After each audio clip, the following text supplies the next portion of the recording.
नमस्ते आप सभी को। आपका स्वागत है मेरे चैनल दुर्गा टैरो में और मैं हूं आपकी टैरो रीडर वैशाली शर्मा।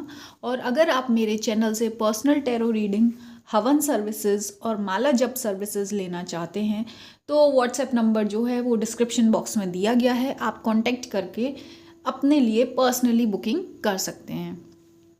तो अब हम आते हैं आज की रीडिंग पर। तो आज की जो रीडिंग है वो है कि कृष्णा का आपके लिए क्या संदेश है, या आपकी एनर्जी में भाई ऐसा क्या है जो आपको जानने की ज़रूरत है। ठीक है, तो ये कार्ड्स अभी शफल करके निकाले गए हैं, तो देखते हैं कार्ड्स क्या बोल रहे हैं आपके लिए। देखिए नीचे एक और कार्ड था इसके। तो देखिए सबसे पहली बात तो यहाँ पे जो कृष्ण है वो ये कहना चाहते हैं कि जो देखो डार्कनेस होती है उससे निकलने में दम तो लगती है, हिम्मत तो बहुत लगती है ना। अब डार्कनेस का मतलब यहाँ पे क्या है? डार्कनेस का मतलब ऐसा है कि जो भाई कुछ ऐसी आपकी अनकही बातें हैं जो आप किसी को कह नहीं पाए, समझा नहीं पाए, और शायद आप समझा भी नहीं पाओगे क्योंकि आपके और पास के जो लोग हैं वो शायद इतने समझदार हैं ही नहीं, है ना। क्योंकि पहली बात तो ये है कि अगर वो समझदार होते तो शायद वो आपके दुख का कारण कभी बनते ही नहीं, है ना। और दूसरी बात ये है कि आपको ये समझना होगा कि देखो दुख ऐसी चीज़ है कि वो तो आपको होगा ही, वो आप नहीं रोक सकते हो, है ना। क्योंकि अगर आपके साथ कोई गलत करेगा तो बिल्कुल सीधी बात है कि दुख तो आपको होगा, है ना। लेकिन यहाँ पे आपको ये समझने की ज़रूरत है, कृष्ण ये बोलना चाहते हैं कि जो एक समझदारी होती है वो हर किसी के भाग्य में नहीं होती है।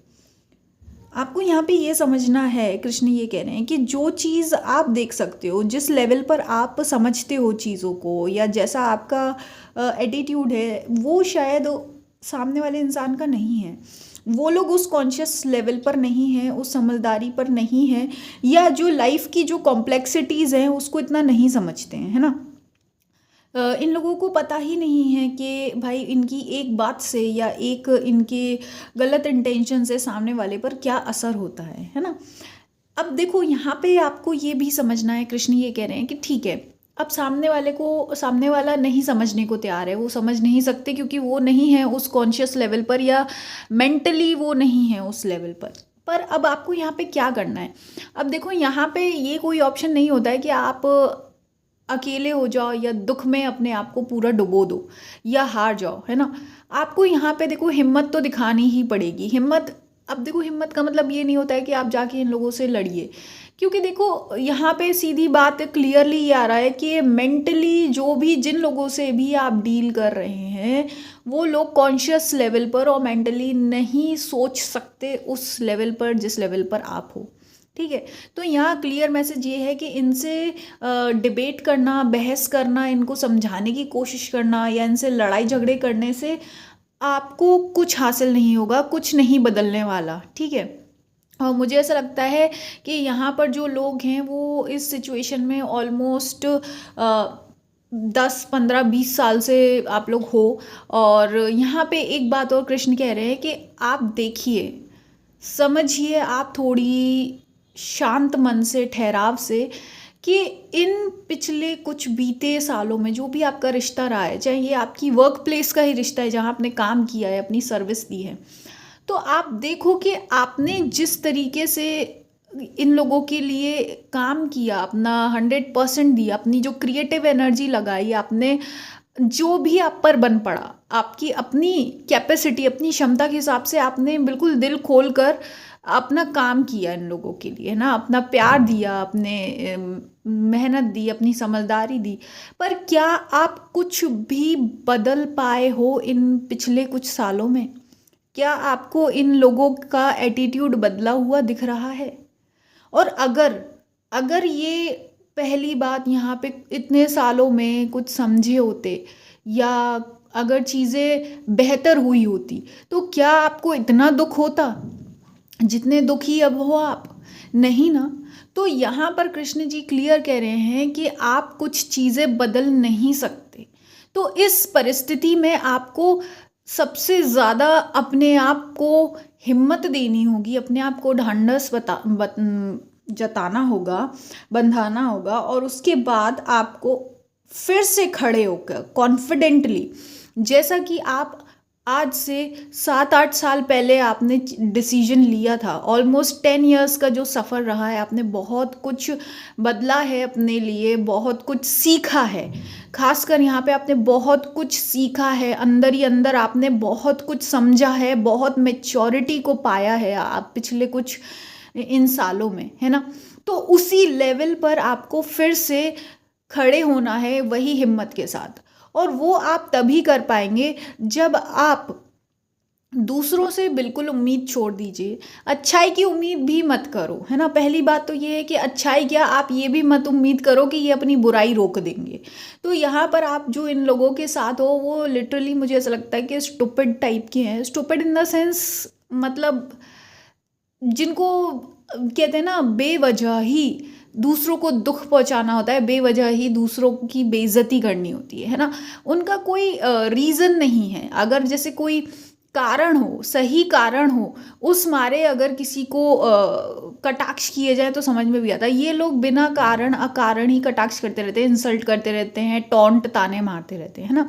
तो ऐसे लोगों का जो माइंडसेट है भाई, आप वो नहीं बदल सकते। तो इनसे जूझने की बजाय आपको अपनी जो एनर्जी है वो अपने अंदर लगानी है। मेंटली जो भी एनर्जी है वो अपने अंदर फीड करो, अपने आप को बेहतर बनाओ, अपने आप को अच्छा बनाते रहो और अपने ऊपर काम करते रहो। और अपने जो भी आपको कहते हैं ना, अगर कहीं काम कर रहे हो तो कोशिश करो कि और बेहतर करो, अच्छे से। भाई जिम है, एक्सरसाइज है, अच्छा खाना खाओ, मतलब जंक फूड वगैरह ना खाओ। हाँ, अच्छी बुक्स वगैरह पढ़िए और इसके साथ साथ अच्छे लोगों से मिलिए, करिए, है ना? और अगर आप वो भी नहीं करना चाहते तो कोशिश करिए अपना से ज़्यादा अपना जो टाइम है, एनर्जी है, जो आपका फोकस है, जो आपका ध्यान है, वो भगवान में लगा दो, है ना? इन लोगों से हटा लो अपनी एनर्जी और कहाँ लगा दो? भगवान में लगा दो। बस ये करना है आपको। और कोशिश करो कि अपने आप को हारने नहीं दीजिए, क्योंकि यहाँ पे डिवाइन जो कृष्ण है वो आपके साथ है। और बस यही करना है आपको, चीज़ों में उलझना नहीं है ना? और क्योंकि यहाँ पे आपके अंदर फुल पोटेंशियल दिख रहा है इस एनर्जी में कि आप सफ़र में और आगे बढ़ सकते हो, ठीक है? ये आपका दी एंड तो बिल्कुल भी नहीं है। यहाँ पे बिल्कुल आपका पूरा पोटेंशियल दिख रहा है। और मेन बात पता है क्या है? यहाँ आपका इंटरेस्ट लग रहा है कि आप ऐसे इंसान हो, आपको किसी चीज़ में बड़ा इंटरेस्ट है। या तो ये पढ़ाई लिखाई है, या कुछ जैसे कहते हैं ना, कुछ लोगों को पढ़ना बहुत अच्छा लगता है, ज्ञान की बातें पढ़ना, आपके पास बुक्स वगैरह बहुत होंगी। या फिर ऐसा है कि आपका कोई एक क्रिएटिव काम है, आप जब वो करते हो ना, बड़ी लगन से करते हो।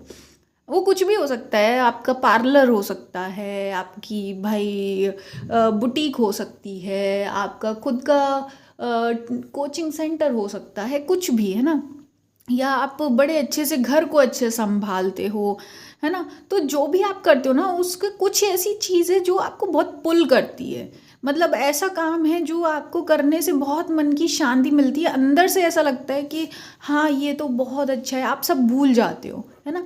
तो बस वही करते चलो, उस पर फोकस करो। ये भगवान की चाहे भक्ति है, पूजा है, वही करते चलो, है ना? और इसके साथ साथ आपको जो भी बाहर हो रहा है ना, बाहर चाहे कुछ भी हो, चाहे जो बाहर बहुत ही ज़्यादा आप गलत हो रहा हो या बहुत अच्छा हो रहा हो, उस सब चीज़ों से आपको इस समय अपने ऊपर कोई असर नहीं होने देना है। बेअसर रहने दो इन सारी चीज़ों को, और इन सब चीज़ों से अलग होकर अपना काम करो, अपनी पढ़ाई करो, अपनी स्टडीज़ करो, और जो आपका पैशन है उसको फॉलो करिए और बस आगे बढ़ते रहिए, है ना? तो इससे क्या है, आप देखेंगे, अभी तो ये आपकी करंट एनर्जी है, आप देखेंगे आपको विद इन 8 डेज, मतलब या एक हफ्ता मान लो, एक हफ्ता 10 दिन में आपको कुछ चीज़, एक मैसेज मिलेगा कहीं ना कहीं से। आपको कोई एक जो कहते हैं ना, बहुत बड़ा सपोर्ट, गिफ्ट या मनी मिल सकता है, या कुछ ऐसे चेंजेस हो सकते हैं। हो सकता है वो रिश्तों में बदलाव हो सकते हैं, या कोई एक ऐसी अपॉर्चुनिटी आ सकती है ना? कोई ऐसा जो कहते हैं ना, बहुत बड़ा मौका आ सकता है जो कि आपकी चीज़ों को बदल देगा, ठीक है? तो इस मौके के लिए प्रिपेयर रहो, इसी मौके पर फोकस रखो अपना, ठीक है? बहुत बड़ा किसी को मौका मिलने वाला है, ये एकदम से अभी मैसेज आया है क्लियर। तो यहाँ पे आपके लिए स्पेशल मैसेज आया, बी प्रिपेयर्ड, अपनी प्रिपरेशन रखिए, प्रिपरेशन पूरी रखिए, आपकी प्रिपरेशन में कहीं कमी नहीं होनी चाहिए, क्योंकि आप इसको क्रैक कर जाओगे, है ना। तो बस अपनी प्रिपरेशन जारी रखो, जो भी कर रहे हो, कोई क्रिएटिव काम है, स्टडी है, जो भी है उसकी तैयारी रखो। पढ़ रहे हो तो पढ़ते रहो, कोई बिजनेस कर रहे हो तो उसमें जो काम लगना है वो करते रहो, तो बुटीक है तो उसको कंटिन्यू रखो, चालू रखो, है ना। रिश्ते हैं तो अभी किसी से मनमुटाव मत रखना, है ना। जो भी है शांत रहो और प्रिपरेशन रखो, अच्छी वेल प्रिपेयर्ड रखो जो भी आपका काम है। और आप चाहो तो कमेंट सेक्शन में बता सकते हो कि आप क्या काम करते हैं, है ना। तो वो मुझे जानकर और भी अच्छा लगेगा। तो बस यही है कृष्ण जी का मैसेज कि आपको इस बार क्या करना है, किसी और से ना अच्छाई की उम्मीद रखो, ना ये उम्मीद रखो कि वो अपना बुरा मुंह या कड़वा मुंह बंद कर लेंगे, है ना। ये उम्मीद भी ना रखो, बस अपने आप से उम्मीद रखो और अपने आप को बोलो कि भाई तुम्हें ही कर्म करना है, तुम्हें ही प्रिपरेशन करनी है, तुम्हें ही आगे बढ़ना है, इन पे तो कुछ नहीं होगा, है ना। बस यही करना, आगे बढ़ते रहिए। और पर्सनल टैरो रीडिंग हवन के लिए और माला जप के लिए कांटेक्ट करें। और जैसा आप जानते हैं हवन हमारे यहाँ अलग अलग प्रकार के मेजर माइनर होते हैं, ठीक है। और वो होते हैं आपके प्रोटेक्शन के लिए, आपके घर में शांति के लिए, हाँ। और जो चीज़ें ऐसी हैं जो एंसेस्टर हीलिंग होती है, और जो अगर घर में बहुत ज़्यादा ही लड़ाई झगड़े होते हैं तो मिसअंडरस्टैंडिंग ना हो और चीज़ों में एक तालमेल बैठे, तो इस प्रकार से हमारे यहाँ हवन होते हैं। तो आप कांटेक्ट करके और अच्छे से पता करके अपने लिए ले सकते हैं। आपका बहुत बहुत धन्यवाद। मैं मिलूँगी आपको नेक्स्ट वीडियो में।